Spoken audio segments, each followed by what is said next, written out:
my last show in New York. I went down there, had the best fucking time. I tried out all this new material, and I actually walked into the Comedy Store, and they have the original room, and then they have the main room. The original room is part of the original club when they just bought half of it. It used to be a nightclub called Ciro's, and where the original room sits, I think, was the back of the main room. So, anyways, whatever. Come out to L.A. Just walk in, take a look at it. So I go, what's going on in the main room? And they go, Dick Gregory. I go, what? They go, Dick Gregory. I go, Dick Gregory is on stage right now? And they were like, yeah. And I went in there, and the guy was fucking hilarious. Still funny as hell, still edgy. Talking about topical stuff. He was talking about Paris. He was talking about all this just right up to date stuff. He was fucking amazing. So that gave me a charge. So then I go into the original room. They bring me up. I start doing my thing. Everything's going great. I did my little wage gap joke, and then I get off stage. Thanks a lot. And all of a sudden, this lady, she comes up to me, and then she just wants to present her case. She's like, well, actually, I'm in my mid-30s. And now I'm at an age now that when I go out with a guy, he wants to go Dutch. He expects me to pay for half. And then I just go, well, yeah, you should. You should. I don't think it's asking too much. You're in your 30s. You've demonstrated that you're not a first-round draft pick at this point. You're fucked up like me. So, I know I'm fucked up. I know you're fucked up. Or maybe too driven to commit to anything. So, we got to keep each other at arm's length here, right? So I pay for my shit, you pay for your shit. I couldn't even listen to that's your big fucking complaint in life, that for the first 30 years you got free fucking food and drinks.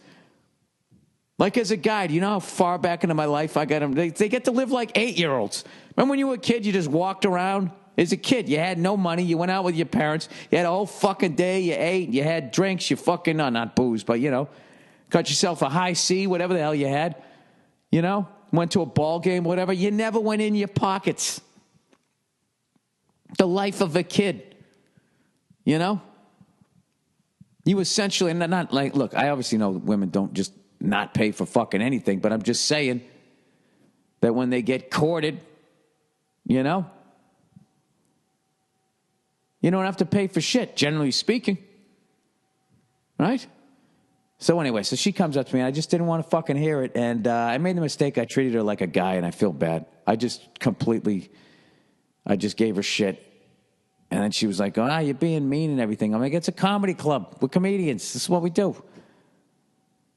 And then she wanted to make her fucking point, and I just, I said, all right, and I just walked away. And then, of course, I made the mistake of asking another comic. I go, was I just too mean there? And he's like, yeah, no. Comedian will never say you're too mean. No, say, seemed about right. Felt like the right level of it. That's a pet peeve of mine. I don't like when I'm standing on stage and you could heckle me while I'm making my point. Instead, you don't. You wait till I get off stage, and then you want to have some fucking, Charlie Rose conversation about what the fuck you think of the joke. I don't give a shit at that point. I would much rather that you yell out during my show. Like, hey, I'm in my 30s. I got to pay for a date. Then we could have had that hilarious conversation, a little back and forth. But instead, I got to get off stage, and then you come up to me like I'm being debriefed after my shift. You know what I mean? See where I went right, see where I went wrong. Like, I don't want to fucking hear that. But you're more than welcome to heckle me. I don't give a shit. I don't care about that, I'm up there. It's me and the mic stand. I feel safe. Who's kidding you? I was probably too much of an asshole. What do you want from me?